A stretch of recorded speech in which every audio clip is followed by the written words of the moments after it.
Damai sejahtera Allah yang melampaui segala akal, itulah yang menguasai hati dan pikiran saudara di dalam Kristus Yesus Tuhan kita. Amin. Jemaat yang dikasihi Kristus, selamat hari Minggu. Kiranya sukacita dan damai sejahtera memenuhi kehidupan saudara. Firman Tuhan pada minggu yang ke-13 setelah Trinitatis pada hari ini tertulis dalam kitab Injil Matius pasal yang ke-27 ayat yang pertama sampai yang ke-10. Ketika hari mulai siang, semua imam kepala dan tua-tua bangsa Yahudi berkumpul dan mengambil keputusan untuk membunuh Yesus. Mereka membelenggu dia, lalu membawanya dan menyerahkannya kepada Pilatus, wali negeri itu. Pada waktu Yudas yang menyerahkan dia melihat bahwa Yesus telah dijatuhi hukuman mati, menyesallah ia. Lalu ia mengembalikan uang yang 30 perak itu kepada imam-imam kepala dan tua-tua dan berkata, "Aku telah berdosa karena menyerahkan darah orang yang tak bersalah." Tetapi jawab mereka, "Apa urusan kami dengan itu? Itu urusanmu sendiri." Maka ia pun melemparkan uang perak itu ke dalam bait suci, lalu pergi dari situ dan menggantung diri. Imam-imam kepala mengambil uang perak itu dan berkata, "Tidak diperbolehkan memasukkan uang ini ke dalam peti persembahan, sebab ini uang darah." Sesudah berunding, mereka membeli dengan uang itu tanah yang disebut tanah tukang periuk untuk dijadikan tempat pekuburan orang asing. Itulah sebabnya tanah itu sampai pada hari ini disebut tanah darah. Dengan demikian genaplah firman yang disampaikan oleh Nabi Yeremia. Mereka menerima 30 uang perak, yaitu harga yang ditetapkan untuk seorang menurut penilaian yang berlaku di antara orang Israel. Dan mereka memberikan uang itu untuk tanah tukang periuk, seperti yang dipesankan Tuhan kepadaku. Demikian pembacaan firman Tuhan. Saudara-saudara yang terkasih dalam Yesus Kristus, biasanya orang-orang yang berada dalam satu kumpulan bersepakat melakukan satu hal, satu tujuan, mencapai satu tujuan bersama. Biasanya orang-orang baik yang berkumpul dalam satu perkumpulan bersepakat dengan motivasi yang sama, yaitu kebaikan, keadilan, damai sejahtera, dan sukacita.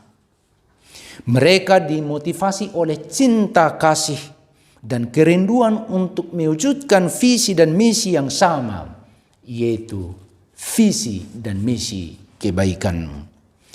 Mereka melakukan upaya sedaya mampu mereka untuk mewujudkan visi itu. Dan biasanya kesepakatan seperti ini kuat dan bertahan lama. Sebaliknya, orang-orang yang bergabung dalam satu komplotan dengan tujuan yang sama, yakni menghancurkan seseorang bahkan membunuh seseorang, memiliki motivasi yang beragam. Ada yang didorong oleh keinginan untuk mendapatkan keuntungan, ada yang didorong oleh rasa dendam, dan ada juga yang didorong oleh keinginan mempertahankan status quo atau zona nyamannya. Mereka bersepakat karena masing-masing memiliki kepentingan sendiri-sendiri. Biasanya kesepakatan seperti ini sangat rapuh dan sifatnya hanyalah sementara. Setelah tujuan tercapai, masing-masing mengambil jalannya sendiri-sendiri. Bahkan pada akhirnya mereka bisa saling menyalahkan dan saling bermusuhan. Hal inilah yang terjadi dengan perkumpulan orang-orang yang bersepakat untuk membunuh Yesus. Imam kepala dan tua-tua Yahudi berkumpul dan mengambil keputusan bersama untuk membunuh Yesus. Mereka selama ini sudah merasa terusik dengan sikap dan pengajaran Yesus yang dianggap mengganggu zona nyaman mereka sebagai institusi agamawi yang sudah mapan. Kemudian penguasa bergabung dengan mereka dengan motivasi yang berbeda. Penguasa melihat kehadiran Yesus di tengah-tengah masyarakat sebagai pengganggu status quo. Yesus yang populer dan dicintai oleh masyarakat umum bisa menjadi ancaman terhadap kekuasaan politik pemerintah, bahkan terhadap kekaisaran Romawi. Yudas Iskariot, yang notabene orang dekat Yesus, bergabung dengan komplotan jahat ini, juga dengan motivasi yang berbeda. Dia mungkin ingin mendapatkan keuntungan material. Dorongan hatinya untuk mendapatkan sejumlah uang telah menuntun dia masuk dalam kesepakatan jahat ini. Dengan perencanaan yang matang dan strategi jiwa, strategi yang mantap dan jitu, akhirnya persekongkolan mereka membawa Yesus pada penghakiman hingga Yesus disalibkan di Bukit Golgota. Kenyataannya memang demikian. Komplotan itu begitu rapuh. Bahkan sebelum kematian Yesus pun, komplotan jahat itu sudah mulai runtuh. Mereka saling menuding dan saling menyalahkan satu dengan yang lain. Yudas Iskariot, sahabat yang tega mengkhianati Yesus dan menyerahkan dia dengan pelukan dan ciuman, segera menyadari akibat fatal perbuatannya. Dia menyesal telah bergabung dengan komplotan orang-orang jahat itu. Namun sepertinya penyesalan datangnya terlambat. Apa boleh buat, nasi sudah jadi bubur. Sekalipun dia mengembalikan uang 30 perak yang telah dia terima dari para imam dan tua-tua sebagai upah pengkhianatannya. Dan dia berkata, aku telah berdosa karena menyerahkan darah orang yang tidak bersalah. Namun penyesalannya itu tidak mengubah apa-apa. Karena Yesus sebentar lagi akan dibunuh, akan disalibkan. Siapa yang peduli dengan penyesalan Yudas Iskariot? Itu salah dia sendiri. Dan para tua-tua itu berkata, apa urusan kami dengan itu?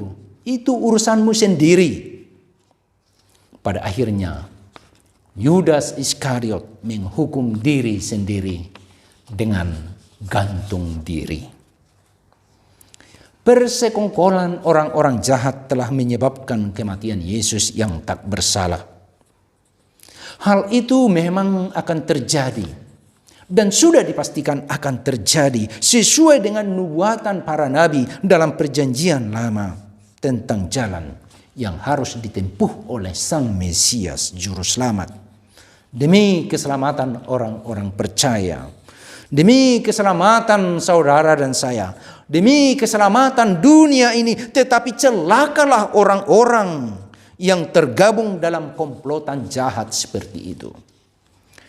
Mereka mau dipakai oleh iblis untuk menyakiti, bahkan membunuh Yesus. Celakalah orang-orang yang bergabung dalam satu komplotan dengan niat jahat terhadap seseorang yang tidak bersalah. Dengan motivasi dan kepentingan yang beragam, mereka menggalang kekuatan untuk menghancurkan seseorang.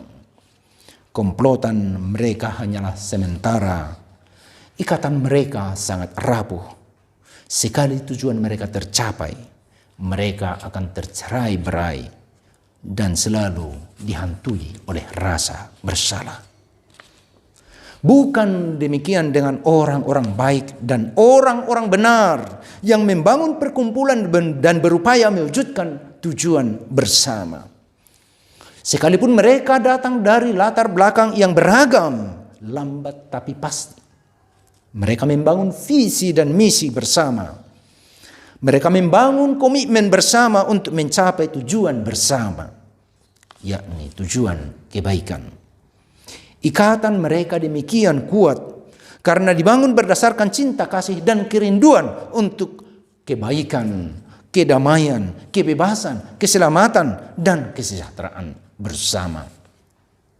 Perkumpulan seperti inilah yang dibangun oleh Yesus bersama para murid dan para pengikutnya. Yesus memiliki visi dan misi yang jelas, yakni menghadirkan kerajaan Allah di tengah-tengah dunia ini, membawa keselamatan kepada banyak orang dan kepada semua ciptaan. Dia mengumpulkan para murid dan para pengikut dari berbagai latar belakang dan dengan talenta yang beragam, dan dibangun dengan satu dasar, yaitu kasih. Kasih. Kasih yang menjadi perekat dari perkumpulan itu untuk mewujudkan misi bersama di dunia ini. Seperti yang dikatakan oleh firman Tuhan, aku memberikan perintah baru kepada kamu, supaya kamu saling mengasihi. Sama seperti aku telah mengasihi kamu, demikianlah kamu harus saling mengasihi.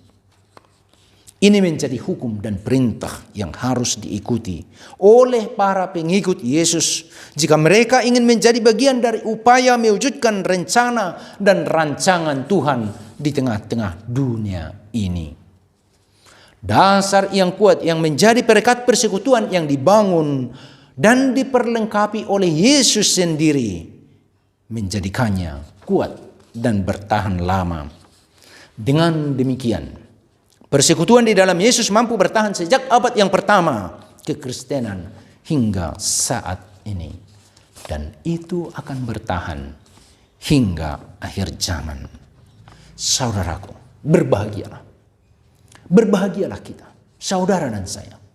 Kita adalah bagian dari persekutuan yang indah yang dibangun dengan dasar kasih di dalam Yesus Kristus, sehingga persekutuan di dalam Yesus Kristus itu begitu kuat dan bertahan lama, sehingga apapun yang terjadi, tantangan apapun yang terjadi, ancaman apapun yang hendak menghempaskan kita, karena kita begitu kuat, dibangun di atas dasar yang kuat, dibangun di atas batu karang yang kuat, yaitu kasih di dalam Yesus Kristus, kita tetap bertahan dan akan bertahan lama.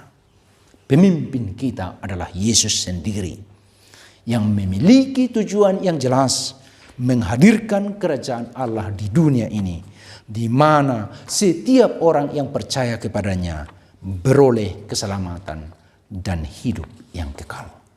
Karena itu, tetaplah, setialah, bertahanlah di dalam Yesus. Karena di dalam Yesus kita telah berada dalam jalur yang benar. Amin. Kita bersatu dalam doa. Bapa yang maha baik dan maha pengasih, terima kasih ya Tuhan atas firman-Mu yang mengingatkan kami, supaya kami menghindari dan menjauhkan komplotan-komplotan jahat yang ingin mencelakakan orang lain, seperti yang dilakukan oleh tua-tua Yahudi dan pemimpin-pemimpin imam Yahudi yang bersepakat dengan Judas Iskariot, dengan penguasa, dengan kepentingan yang beragam, dan mereka bersatu hati untuk membunuh Yesus. Tuhan, Engkaulah yang mempersekutukan kami, dan dasar persekutuan itu adalah kasih, seperti kasih yang Tuhan Yesus tunjukkan kepada murid-muridnya. Ajarlah kami untuk tetap taat dan setia dalam persekutuan dengan Engkau. Dan pakailah kami ya Tuhan sebagai bagian dari upaya mewujudkan visi misi Allah di tengah-tengah dunia ini, yaitu kerajaan Allah, keselamatan, dan hidup yang kekal bagi setiap orang percaya. Berkatilah setiap orang yang mendengarkan firman Tuhan yang disampaikan oleh hamba-Mu pada saat ini. Tuhan, pimpin dan tuntun kami senantiasa di jalan-Mu, dan biarlah kami senantiasa menjadi pengikut Yesus yang taat dan setia. Dalam nama Kristus Yesus Sang Juru Selamat, kami berdoa dan mengucap syukur. Amin.